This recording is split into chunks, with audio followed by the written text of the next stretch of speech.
All right, y'all. This is Kenny Cummings here.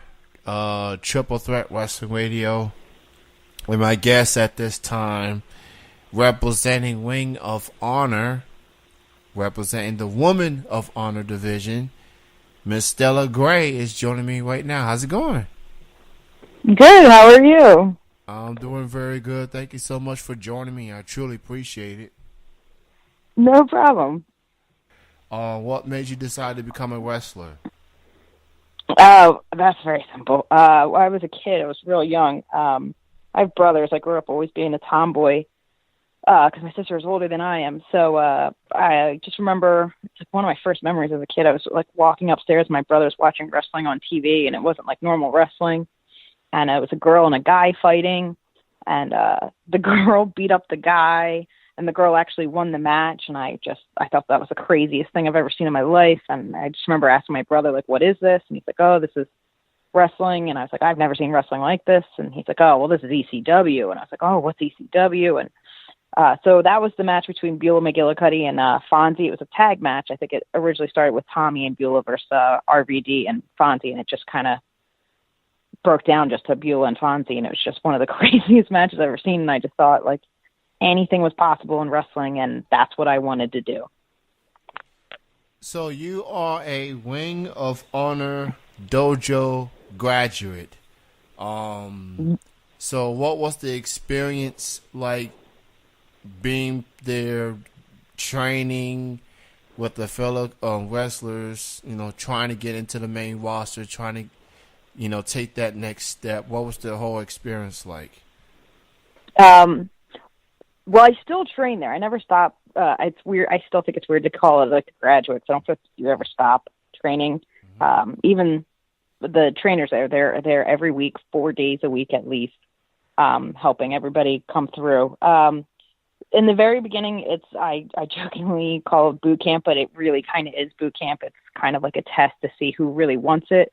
I don't want to give too much away because a lot of people might get turned off by trying to attempt to be a wrestler, but basically you have to put your body through the ringer to basically see if you can handle it and see if you can basically not just stamina, but like endurance and kind of like a pain threshold. Like you have to, and like this no quit mentality, like you're going to be sore, you're going to be beat up, and all you're going to want to do is just lay in bed, but you have to just get up and go back and just do it all over again. But training, once you kind of get farther along and you get into the training process, it's kind of, I always say it's like a family environment, and a lot of people don't understand that, but I honestly consider all of those guys at the dojo my brothers. I would honestly take a bullet for any one of those guys.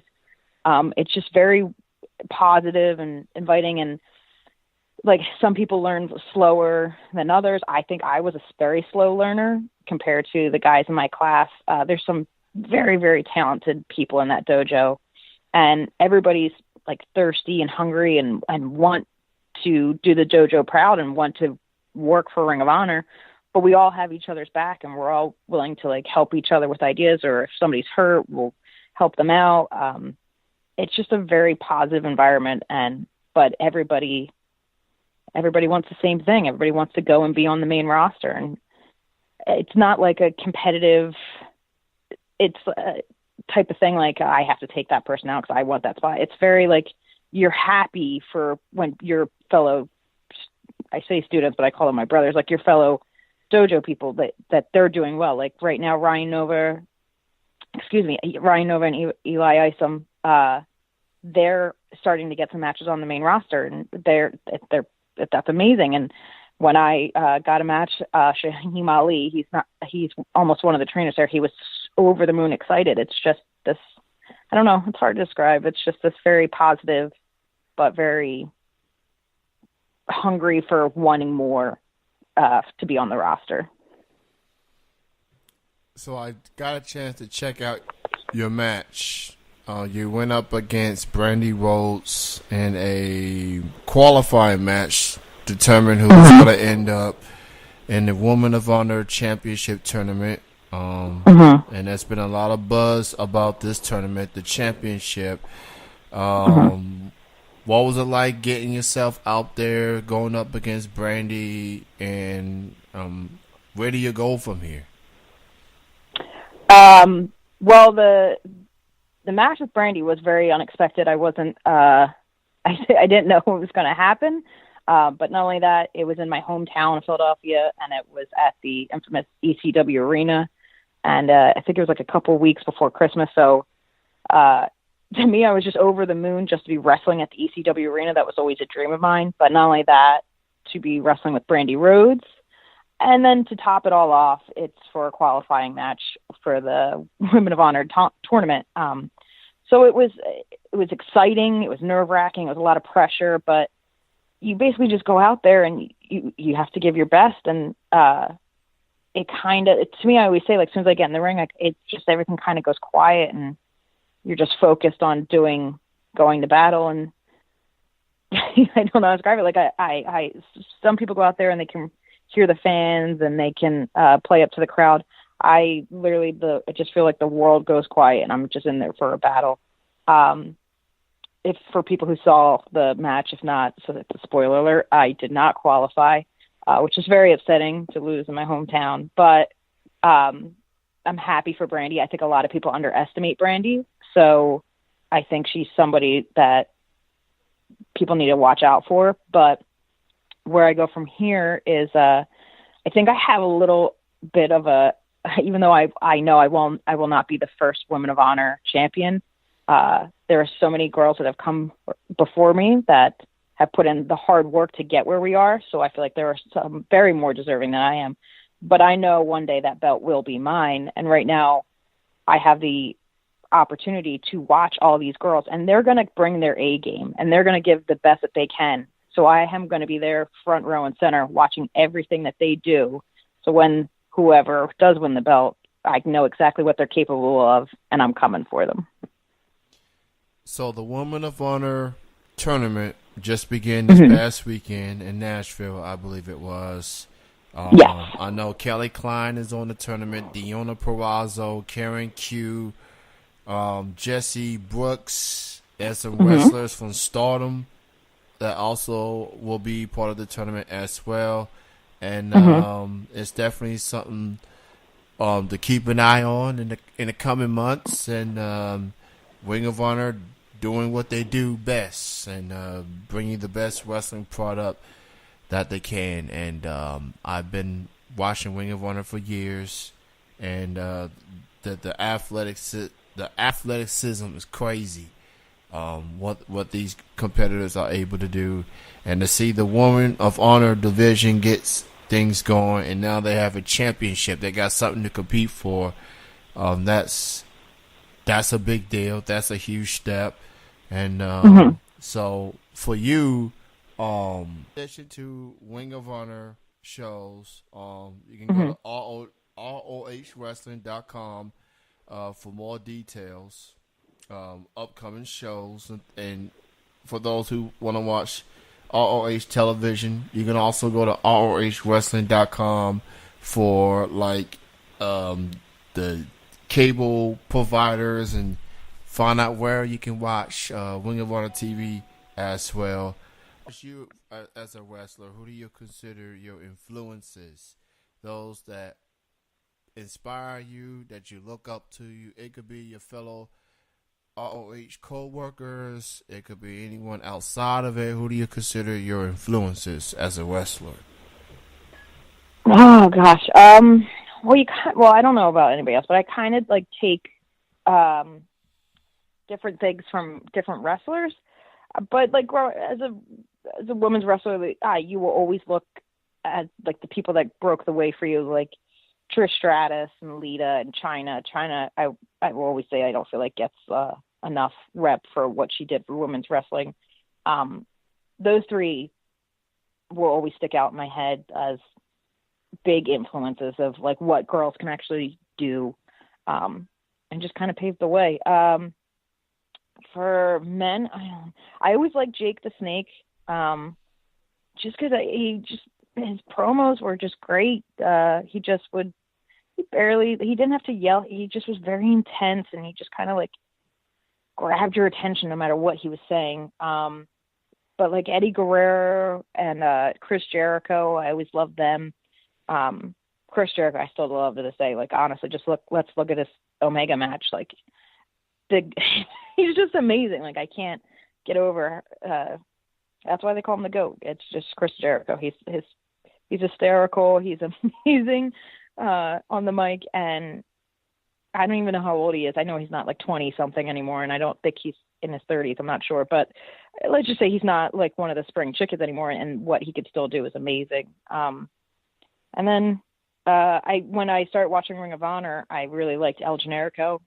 He might be under a different name, or when I last heard, I thought he died at some orphanage in Mexico, but anybody could take those stories with how they want. But that he was one of my favorite ROH wrestlers. But yeah, like there's different wrestlers now that like, even that, like Marty's, I think his style's different. And then, like Adam Page had a huge breakout year this year with Ring of Honor, and it's just seeing the talent and the intensity and how great they all are. Like, you just kind of sit back and watch and like, wow. And you kind of get inspired by all different people and different matches and stuff like that. So I don't know. I don't have specific ones. I have like all different ones for different reasons. I like the variety of people that you mentioned.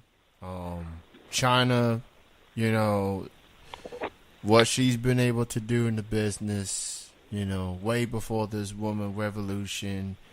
You know, she wrestled against guys. And her she was the first woman ever in the Royal Rumble, which is coming up this week too, ironically in Philadelphia. But yeah, that's a huge, huge deal. That's huge. You know, and then there's going to be that all-woman Royal Rumble match this Sunday. If you're going to make history, you got to make history in a big name state or big name city. Hardcore wrestling fans at Philadelphia, they and let me ask you this, you know, for Philly, you know, they are very hardcore, very rabid, very rabid, passionate fans. Yes. But for you being a Philadelphia native, what do you consider the biggest misconception of Philadelphia wrestling fans? Do you think they too harsh or not harsh enough? Like what do you think about the perception of Philadelphia wrestling fans? This is a good debate. You could say wrestling fans, or you could say fans in general, because there's been a lot of, if anybody's been on social media at all this whole entire week since the Eagles won the playoffs, there's been a lot of discussion about Philly fans in general. I don't like that people, like, I don't know why they first come out with white trash and they're just, like, I don't know, that's like, I read so many comments about like white, like they're just trashy people, blah, blah. You can't generalize a whole city, and there may be some bad apples at different shows and stuff like that, but that doesn't connotate the whole entire city and the whole entire fan base. It's just, if you normally go to let's say a tailgating game, it could be the Phillies, it could be the Eagles. You go in the parking lot, there's people there grilling and playing games, and anybody walks up and they're like, hey, do you want a burger? Do you want a beer? It's very friendly, and what do you call it? Yeah, okay, there might come across some jerk, but you can come across that at any stadium, and there's plenty of videos online from plenty of other sports teams where people are vandalizing the city, but that doesn't it's just Philly kind of has this reputation that, yeah, we're like, I don't want to say hardcore, it kind of is, but we're very passionate fans, and we're just kind of always look at like the underdogs of people. I think it's just, we're an easier target for people, and that's kind of always why Philly has like this chip on their shoulder a little bit, and that's why we always feel like we have to fight a little harder, and we have to like defend ourselves a little more, and that's why we get that brawler mentality, because I think people always just kind of put us down, and we're constantly fighting to prove that we're good enough. And so I guess that's kind of, I don't know, it's just part of me also thinks like Philly has this rep as like the ugly stepchild of, or little brother of New York City, because New York City's so close and everybody loves New York, and then Philly's just like this lesser little city. But if you ever spend some time in Philly, like, it's an amazing city. The restaurants are amazing, like the scenery and like the sights, and like hell, the freaking country started in Philadelphia. Let's be honest here. Like, there's a lot of history, and it's always been a fighting. I don't want to say fighting town. Like, we actually physically, it's just this fighter mentality. Like, we don't give up. We're very passionate. We'll give you everything we got, and that's the mentality we have. So don't talk down to us, because we'll just prove that we're good. So I don't know. We're not trash. That's all I want to say. Like, I've been reading a lot of social media, and it's kind of like disheartening to think like the country, I don't want to say, because now I'm generalizing. There's some people out there that just have this opinion of us, which it's okay. People are allowed to have their opinions, but we'll just show them differently. It's okay. I totally understand. There's always going to be bad apples everywhere, especially if you root hard for your favorite teams, favorite players, favorite wrestlers. Philly does have that love. They do have that passion for the sports teams. Mm-hmm. I'm an NBA fan, for example. 76ers. You got crowd chanting "Trust the process." That got that wrestling atmosphere going on for the 76ers. And Joel Embiid's making a name for himself there. So that's just something that, and I like the Philly crowds, man. I like it.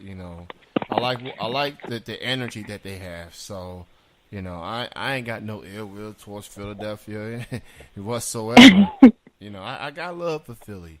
And people tell me about the cheesesteaks a lot, and I haven't tried one before. So, you ever go to Philly? Okay, here's the thing. Okay. I'm going to tell you a secret. Okay. Philly, like, the famous cheesesteaks are Pat's or Geno's.